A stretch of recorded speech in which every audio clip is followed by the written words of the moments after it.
Brothers శ్రావణ వేడుకలు అన్ని రకాల వస్త్రాలు శ్రావణంలో కూడా ఆషాఢం ధరలకే అమ్మకం.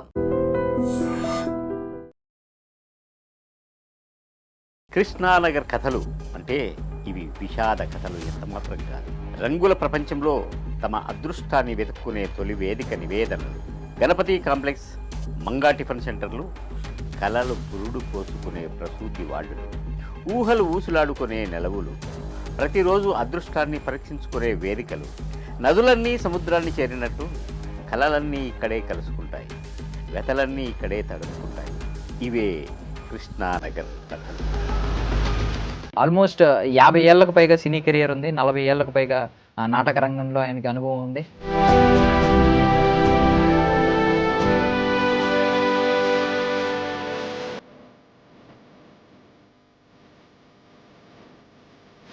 పద్దెనిమిదేళ్లుగా మీరు స్ట్రగుల్ అవుతున్నారు. మీరు నడుస్తుంటే మాకే ఏదో చివుక్కుమంటుంది.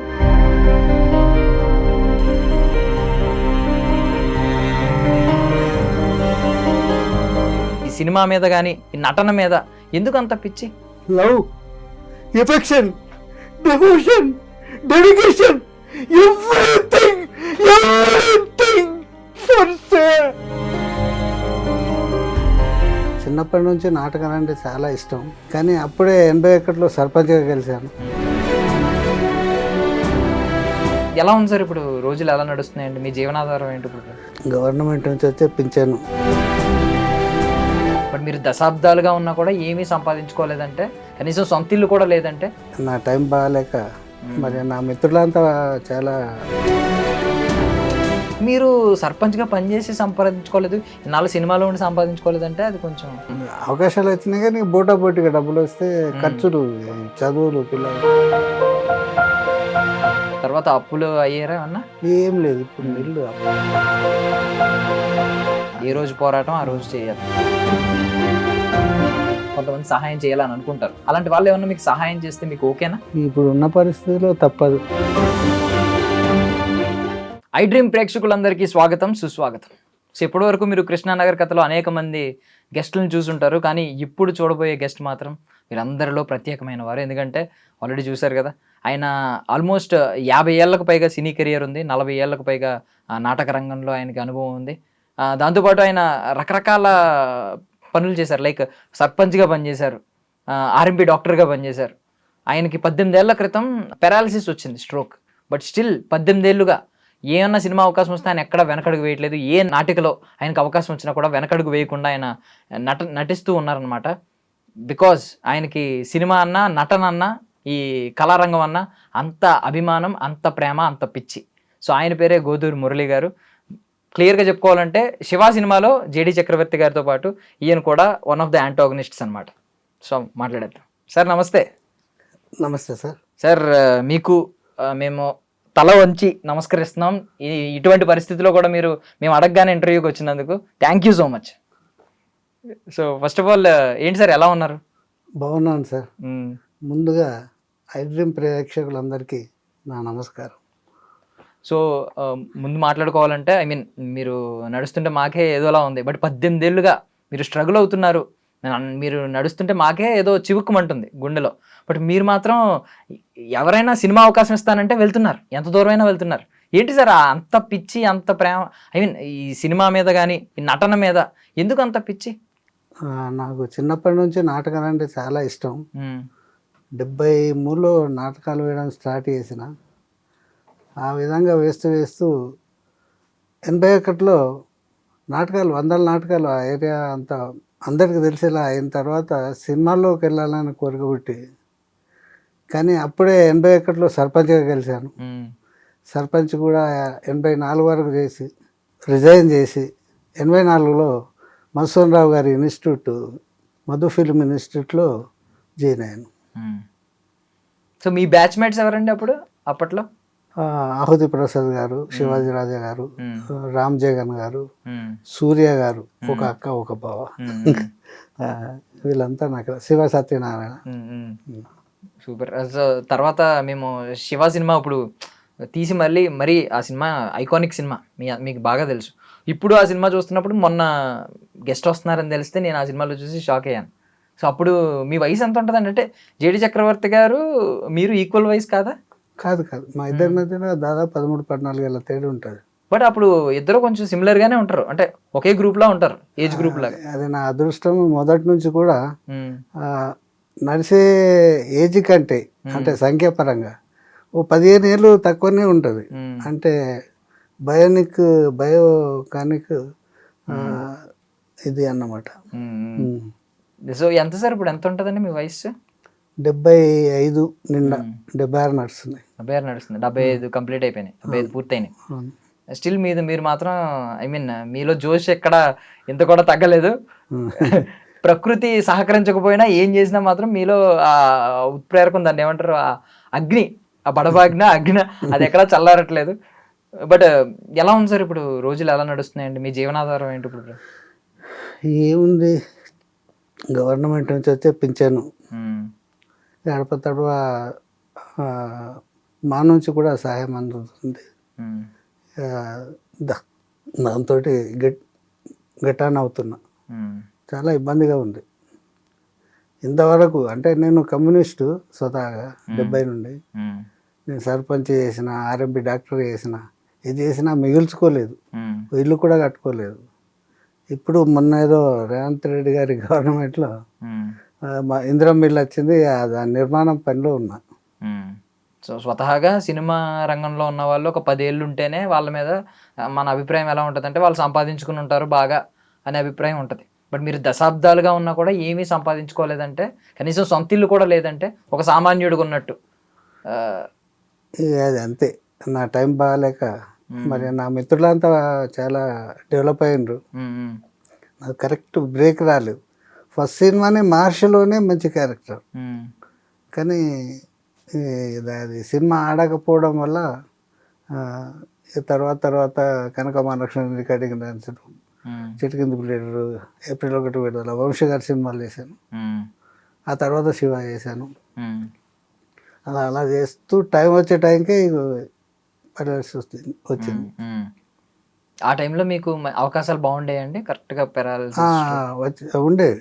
ఈ స్ట్రోక్ రాకముందు ఏదో ఖాళీగా ఉండేవాడిని కాదు. పిల్లల చదువులు, పెళ్ళిళ్ళు అన్నీ చిన్నగా వెళ్ళదీసిన. సో నార్మల్గా అంటే ఒక చూసే వ్యక్తిగా, ఒక ఆడియన్గా మాట్లాడుతున్నాను. మీ జీవితం ఏమీ పూలబాట కాదు, మొత్తం ముళ్ళ దారిలా ఉంది. అంటే ఈవెన్ మీరు బొట్టు పెట్టుకుని వచ్చారు అంటే మీకు దేవుడి మీద ఏం కోపం రాలేదా? ఏంటి, నేను నా జీవితం బాగున్నప్పుడు నాకేంటిది, ఏంటిది నాకు, మీరు అది రాసుకొచ్చారు స్టేట్మెంట్ కూడా, ఐ సా దట్, కర్మ అంటుందంట నేను చూశాను అని చెప్పి. మరి ఏంటి కర్మ ఫలితం ఇదేంటి ఇవ్వడం ఏంటి? నేను నా జీవితం బాగా సాగుతున్నప్పుడు నాకు ఇలాంటి జీవితం రావడం ఏంటి, సడన్గా ఈ స్ట్రోక్ రావడం ఏంటి, తర్వాత ఇదంతా పడిపోవడం ఏంటి? ఇన్నాళ్ళు నాటక రంగంలో, కళారంగంలో ఉన్న వాళ్ళని మనం ఆరాధిస్తూ ఉంటాం, అభిమానిస్తూ ఉంటాం. అలాంటి రంగంలో ఉన్న మీరు రూపాయి సంపాదించుకోకపోగా, ఒక సామాన్యుడు సంపాదించుకున్నది కూడా సంపాదించుకోకపోగా మళ్ళీ ఇదొకటి, ఈ స్ట్రోక్ రావడం. మీరు ఎప్పుడు ప్రశ్నించరా? దేవుణ్ణి ప్రశ్నించడం, ఈ కాలాన్ని ప్రశ్నించడం? దేవుణ్ణి నమ్మను నేను సాధారణంగా. నేను గుడికి వెళ్ళడం, పూజ చేయడం.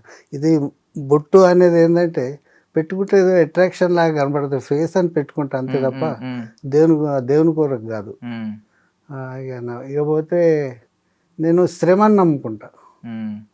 శ్రమనే దేవుడు, పనే దేవుడు నా ఉద్దేశం. ఆ షర్ట్ కావాలనే వేసుకుంటున్నారండి? చూసి ఆ స్టేట్మెంట్ చూసి వేసుకున్నారా? సాధారణ కర్మ.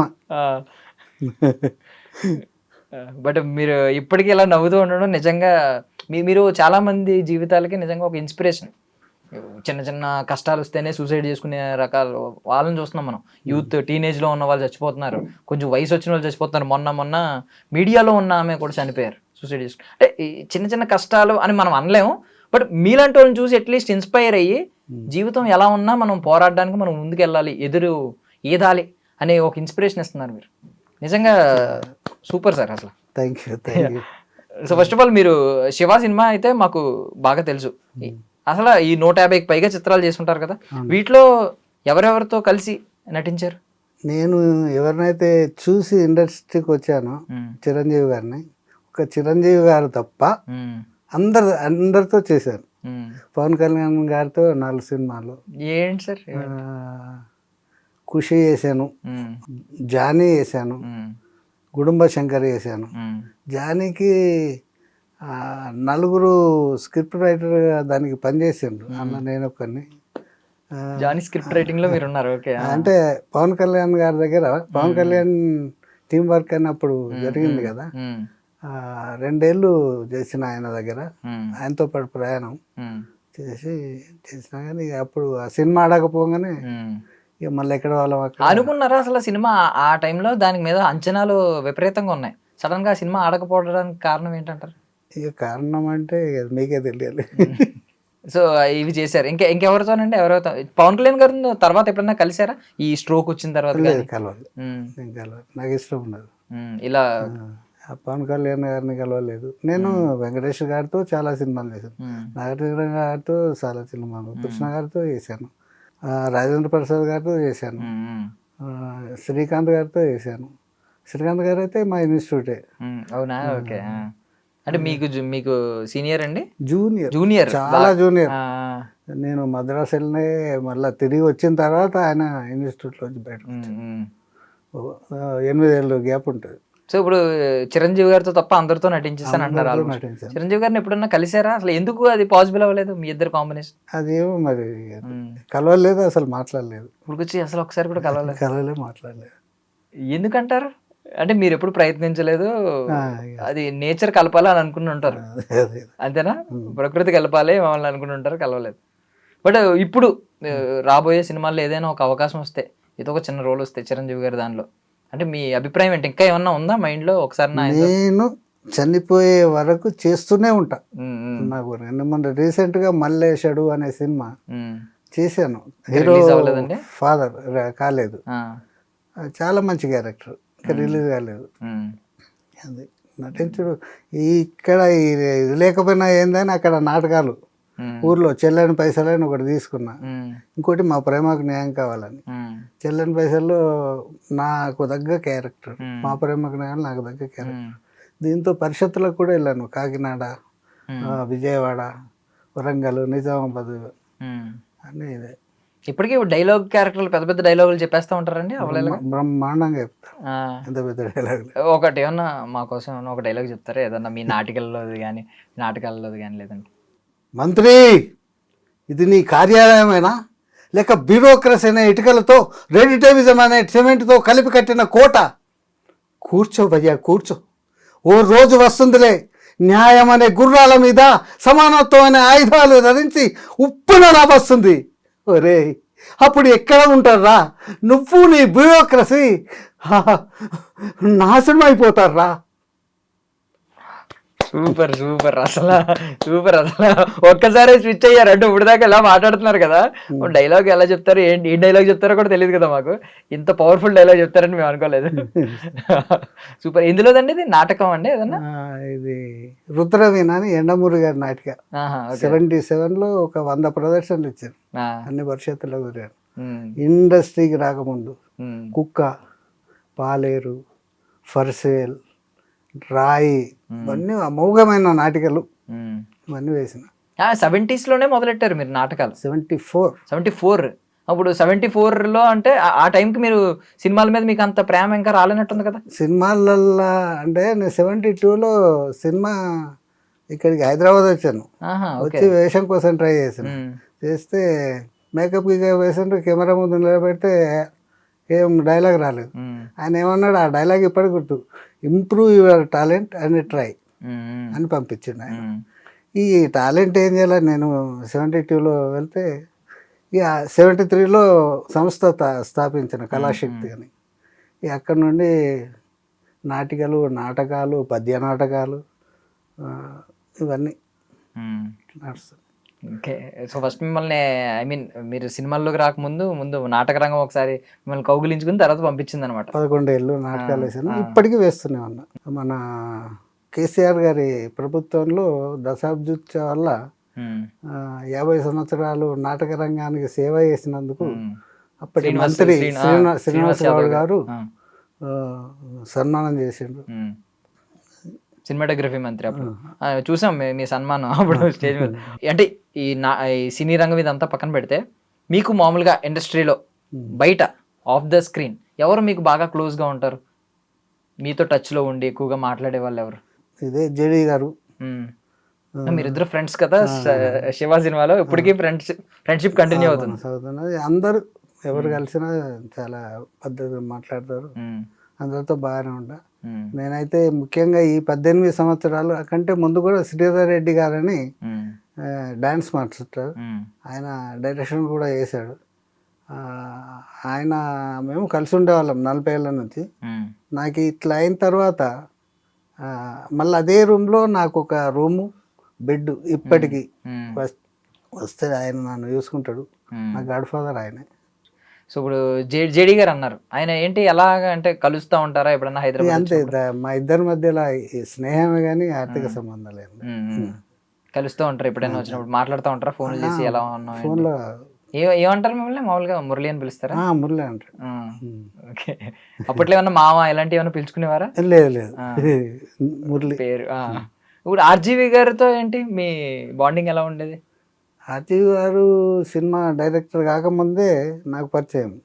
ఎలా ఈ అమీర్పేటలో ఆయనకు వీడియో షాప్ ఉండేది. అప్పుడు మేము వీడియో క్యాసెట్ల కోసం వెళ్ళినప్పుడు పరిచయం. విసిఆర్ యుగంలో విసిఆర్ అమీర్పేటలో సెంటర్లో ఉండేది. మహర్షి చూసిండు అప్పుడు, వంశీ గారిది. నేను మద్రాసులో ఉన్నా. చూసి తర్వాత నేను ఒకసారి మద్రాసులో నుండి హైదరాబాద్ వచ్చి కలిసినప్పుడు, మురళి నేను సినిమా వేస్తే నీకు వేషం ఇస్తా తప్పకుండా. నేను అనుకున్నా మొత్తం మంది ఇలా చెప్తారు, ఏం చెప్తాడు సినిమా అని అనుకున్నా. కానీ మంచి అయితే నేను చెట్టు కింద ప్లేయర్ షూటింగ్ తిరుపతిలో ఉన్నా. ఆ టైంలో ఈ రాము గారు సినిమా చేస్తున్నట్టు తెలిసింది. తెలిసి వచ్చి కలిసిన. అక్కడ మోహన్ బాబు, మురళీమోహన్ హౌస్ షూటింగ్ జరుగుతుంది. కలిస్తే అరే వచ్చిన భరణి గారిని, మరి భరణి మురళితోటి ఇది డిసోజా వేయిస్తామన్నాడు. వద్దు, నాకు యాదగిరి అయితే బాగుంటుందని భరణి గారు అన్నాడు. భరణి గారు మా గురువు గారు ఇన్స్టిట్యూట్లో. ఓకే. మైమి చెప్పేది 84లో. మీకు ఆయన గురువు చెప్పేవారు. ఓకే, లెసన్స్ చెప్పేవారు. యాక్టింగ్ ఎలాగానండి? యాక్టింగ్ కాదు, మైమ్. మైమ్. ఓకే. అప్పటికి ఆయన నాటికలు రాసి మంచి పాపులర్. ఆయన ఉండి మురళికి యాదగిరి అయితే బాగుంటుంది అన్నాడు. లేదు డిసోజా జేడి పక్కన వేసేద్దాం అన్నాడు. అట్లా మీకు ఒక క్రాస్ మెల్లో అప్పట్లో ఒక స్టైల్ అది గుర్తు గుర్తుంది. డిసోజా అని చెప్తే నేను మా ఊర్లో అది చేయించుకొచ్చా. మీరే చేయించుకొచ్చా? మరి కిడ్సన్ అంటే ఉండాలి కదా గుర్తు, సింబల్. నేనే చేయించుకొచ్చా. ఏంటి ఇప్పుడు ఆ జ్ఞాపకాలు ఏమన్నా గుర్తున్నాయా అప్పుడు సెట్స్ లో ఏమన్నా? అంటే చాలా ఏళ్ళు అయిపోయింది. లేదు, ఇప్పటికీ అవి నిత్య నూతనం. శివ సినిమా సెట్స్ లో ఏంటి ఏం గుర్తున్నాయి? ఆఫ్ ద కెమెరా ఏమన్నా జరిగినాయి మీ మధ్య? ఏం లేదు, మధ్యలో గొడవలు? ఫీల్డ్ లో మాత్రం సిన్సియర్, ఫీల్డ్ లో సిన్సియరే, బయట సిన్సియర్. కాకపోతే ఇక అందుకోసం ఎవరైనా కానీ మురళి జాగ్రత్తగా మాట్లాడతారు.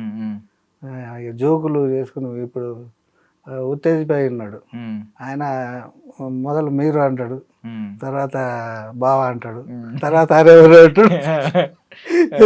ఇప్పుడు జడిని ఇంట్రడ్యూస్ చేసింది ఆయన. ఓకే. ఉత్తేజ్ అట్లా.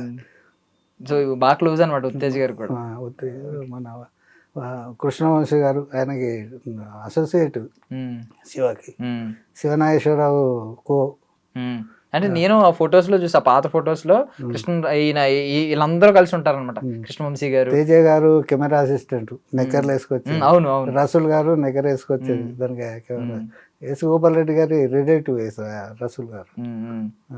అప్పటికే నిజంగానే ఐ మీన్ రామ్ గోపాల్ వర్మ గారు ఒక విద్వాంసం లాగా ఉండేవారా సెట్స్ లో? తర్వాత ఆ యాటిట్యూడ్ ఏమైనా వచ్చిందా?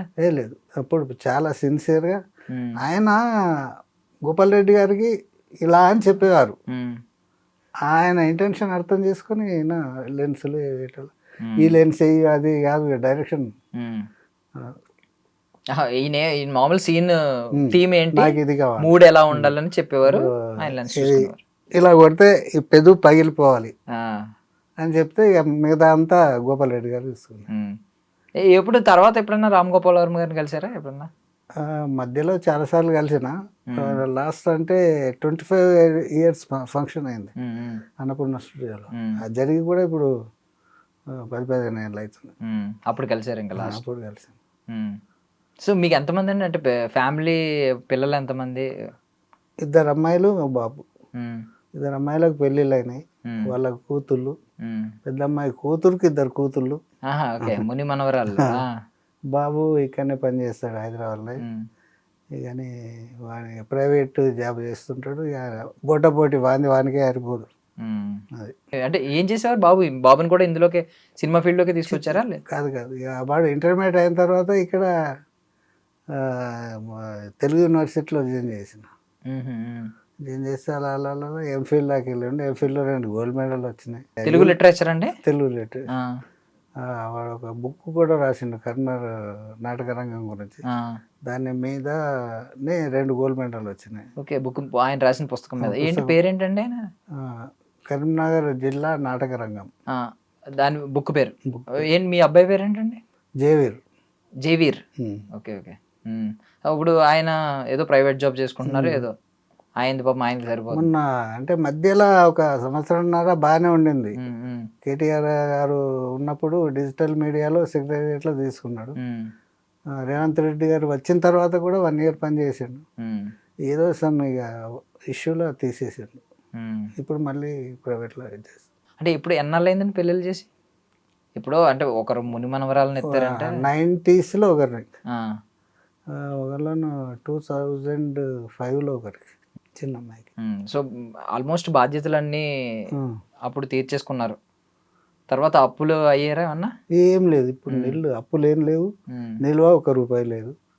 అది పోటీగా వెళ్ళి తీసుకున్నా. ఏ రోజు పోరాటం ఆ రోజు చేయాల్సిందే.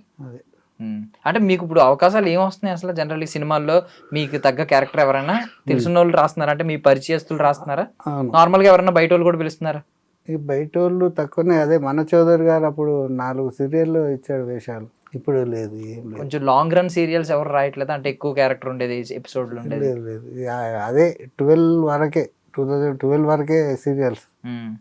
మళ్ళీ తర్వాత అంతకుముందు పొలిటికల్ కానీ ఇప్పుడు మనం బతుకుతాం. అంటే సర్పంచ్ గా పనిచేసిన వాళ్ళ మీద ఒక అభిప్రాయం ఉంటుంది. ఇప్పుడు ఎవరైనా పొలిటీషియన్స్ మీద ప్రజలకు ఉండే అభిప్రాయం, అంటే మేము అలా ముద్ర వేయట్లేదు కానీ అభిప్రాయం ఏంటంటే వాళ్ళు సంపాదించుకుంటారు బాగానే అని.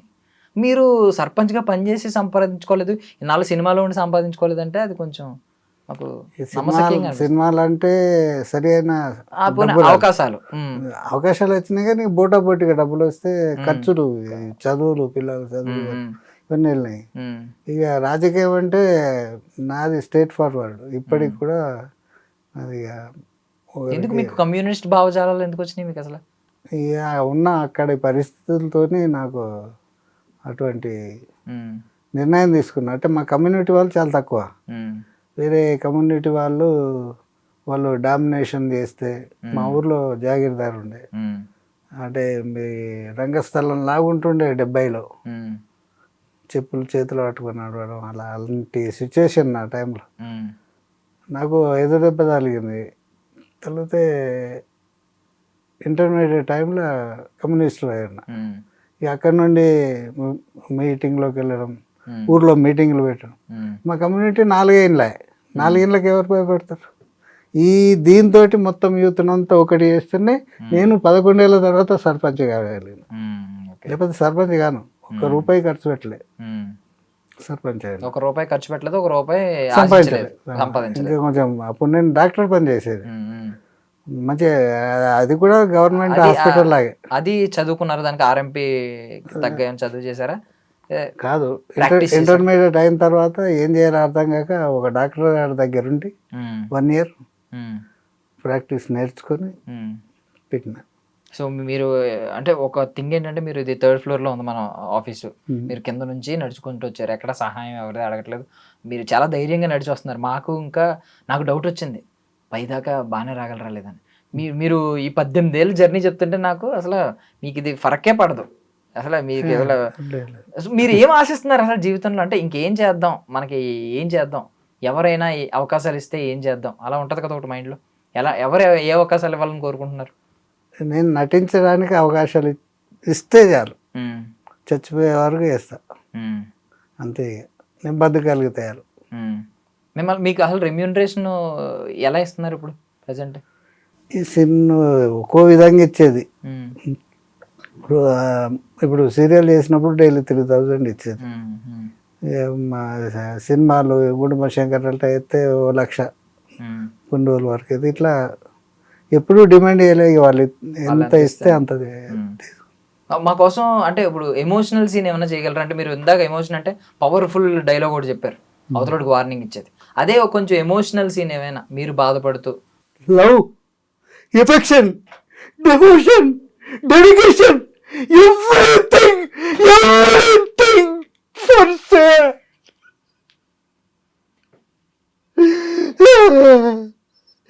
This is our India.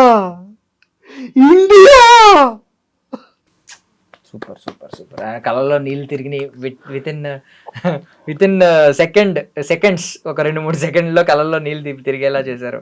మాకు తిరుగుతున్నాయి చూస్తుంటే. సూపర్, అద్భుతమైన నటులు మీరు. ఎందుకంటే మీ జర్నీ కావచ్చు, ఇకపై మీరు చేయగలిగే సత్తా మీకు ఇంకా ఉంది. అవకాశాలు మాత్రం కొద్దిగా ఉన్నాయి. మీకు అద్భుతమైన అవకాశాలు రావాలని మనస్ఫూర్తిగా కోరుకుంటున్నాను. విత్ యువర్ పర్మిషన్, మీకు ఓకే అయితే మీ ఫోన్ నెంబర్ మేము ఫోన్పే నెంబర్ వేయొచ్చా? ఎవరైనా ఒకవేళ చూసి నాలాంటి సినిమా ప్రేమికులు మీలాంటి టాలెంట్ని చూసి కొంతమంది సహాయం చేయాలని అనుకుంటారు. నిజమైన ఇప్పుడు సినిమా లవర్స్ చాలామంది ఉన్నారు. వాళ్ళు సినిమా అంటే వాళ్ళకి చాలా ఇష్టం. సో సినిమా వాళ్ళని కూడా వాళ్ళు ఆరాధిస్తూ ఉంటారు, అభిమానిస్తూ ఉంటారు. అలాంటి వాళ్ళు ఏమన్నా మీకు సహాయం చేస్తే మీకు ఓకేనా? ఇప్పుడు ఉన్న పరిస్థితిలో తప్పదు, ఇష్టం లేని పనే. కానీ ఈవెన్ అంటే మీకు మామూలుగా చాలామంది మీకు తెలిసిన వాళ్ళే బోల్ మంది ఉన్నారు సినిమాలో. వాళ్ళ ఎవరి దగ్గర మీరు ఏ సహాయం ఆర్జించలేదు, కోరుకోలేదు, వాళ్ళ దగ్గర ఏ సహాయం కోరుకోలేదు. ఒక్క మా శ్రీధర్ రెడ్డి గారి దగ్గర ఉండడం తప్ప నేను ఎవరిని ఏది ఆశించలేదు. ఊళ్ళో కూడా ఇంతవరకు ₹1 ఎవరిని అడగలేదు. కానీ ధైర్యం అయితే ఉందా? ఎలాగైనా వస్తాయి, నాకు మంచి అవకాశాలు వస్తాయని ఒక ఆశాభావం. నాకు మన చేదోర్ గారు అప్పుడు సీరియల్ ఇచ్చినప్పుడు నడవడం రాదు, మాట లేదు. అయినా కానీ ఆయన పెద్ద క్యారెక్టర్ ఇచ్చి 2 years చిన్నారి, అది మామూలు విషయం కాదు. అప్పుడు కెమెరా ముందు 1 second నిలబడాలంటే కష్టం ఉండే. ఆయన ఎందుకు ఇచ్చిండు మరి, అది దేవుని దయ. అట్లా 4 డైలీ సీరియల్ ఆయన్నే ఇచ్చిండు. నా ఉన్న బాకీలన్నీ తీరిపోయినాయి. నా హాస్పిటల్ ఖర్చులు అప్పుడు 6 లక్షల దాకా అవి తీరినాయి. ఇక జనాల్లో కలిసిన తర్వాత ఈ అవకాశాలు బంద్ అయినాయి. మెడికల్ ఖర్చులు ఏమైనా ఉంటాయండి మీకు మంత్లీ? ఉంటాయి. ఎంతవరకు ఉంటాయి? మా మిస్సెస్కు నాకంటే 2,000. పెన్షన్ ఎంత వస్తుంది మామూలుగా? 4,000. ఇంకా మెడికల్ ఖర్చుల వరకు సరిపోతుంది అంతే. అంతే, 2,000 పోతే 2,000 తోటి సరిపోతుంది. పల్లెటూరు కదా, కాస్ట్ ఆఫ్ లివింగ్ తక్కువనే ఉంటుంది. బియ్యం, రేషన్ బియ్యం వస్తాయి, ఏం పెద్ద ఖర్చులే ఉండేవి. ఇప్పుడు అదే ఇల్లు విషయమే కొంచెం నాకు తటపడాయించినట్టున్నది. ఇల్లు కట్టుకోవాలని అనుకుంటున్నారు. వాడు ఎట్లా కట్టుకోలేడు, వాడు బతకడమే కష్టం అయిపోయింది. సో అది నేను అంటే రిక్వెస్ట్ చేస్తున్నాను, ఎవరైనా సినీ ప్రేమికులు, నాలాంటి అభిమానులు, మనలాంటి సినిమా ఆడియన్స్ ఎవరైనా మీరు ఒకవేళ ఏమన్నా కదిలించబడితే మీరు కూడా ఎంతో కొంత సహాయం చేయండి. మన వంతు సహాయం అంటే మంచి సినిమాలను ఎలా ఆదరించామో ఇలాంటి మంచి నటులను కూడా మనం ఆదరించాలి. అలాగే ఎవరైనా కూడా మీకు అవకాశాలు కూడా మీరు ఎంత దృఢంగా ఉన్నారో అంత దృఢమైన క్యారెక్టర్లు అది నేను కోరుకుంటున్నాను. ఈ సహాయం కంటే ఎక్కువ నాకు వేషాలు ఇస్తే వాళ్ళు ఆర్థికంగా సహాయం చేసినట్టు. అవును అవును, నేను ఏబిఎన్ ఇంటర్వ్యూలో కూడా ఇదే చెప్పిన. నాకు అవకాశాలు ఇస్తే ఇక నాకు అసలు 1000 ఏనుగుల బలం వస్తుంది కదా వేషం తీస్తే. అది చేస్తే డబ్బులు వస్తాయి. అది ఇటు నా ఇంట్రెస్ట్ తీరుతుంది. లేకపోతే నా ఒక నాటకం అక్కడ వేయాలంటే ఎన్నో కష్టాలు పడాల. ఇక నాకు అవకాశాలు వచ్చేటట్టు ఎవరైనా వేస్తే నేను చేతులెత్తి నమస్కరిస్తున్నా. నాకు వేషాలు వస్తే చాలా నాకు తగ్గ క్యారెక్టర్లే ఏముంది. సో అది ఆయన డైలాగ్ కూడా పవర్ఫుల్ డైలాగ్స్ అయినా, ఎమోషనల్ డైలాగ్స్ అయినా, ఏదైనా ఆయన అన్ని హావభావాలని పలికించగలిగిన సామర్థ్యం, శక్తి ఆయన దగ్గర ఇంకా ఉంది. సో బలమైన క్యారెక్టర్లు, దృఢమైన క్యారెక్టర్లు ఆయనకి రావాలని మేము కూడా ఐ డ్రీమ్ తరపు నుంచి మనస్ఫూర్తిగా కోరుకుంటున్నాం. ఎవరైనా ఆస్పైరింగ్ డైరెక్టర్స్ కావచ్చు, ఫిల్మ్ మేకర్స్ కావచ్చు, కొత్త వాళ్ళు, పాత వాళ్ళు, జెన్యున్గా ఇలాంటి వాళ్ళకి మీరు అవకాశాలు ఇవ్వాలని మేము కోరుకుంటున్నాం, రిక్వెస్ట్ చేస్తున్నాం. థ్యాంక్ యూ సో మచ్ అండి, మీ విలువైన సమయాన్ని మాకు ఇచ్చినందుకు. Thank you. ఐ డ్రీమ్ ప్రేక్షకులకు నమస్కారం.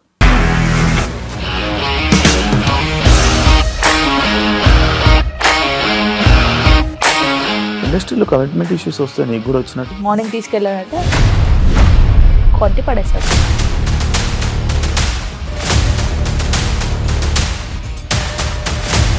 ఒక్కళ్ళు కూడా చూడలేదు ఈ సినిమా అని చెప్పడానికి కూడా చాలా ధైర్యం కావాలి. అది నిజం కదా, దాంట్లో ధైర్యం ఏంటి? ఇది నెక్స్ట్ డే ప్లేట్ మార్చేస్తే తప్పు కదా. As of now we are comfortable this అని నేను అనుకుంటున్నాను. రష్మిక గారిది మీది ఒకే ఊరు అంట కదా?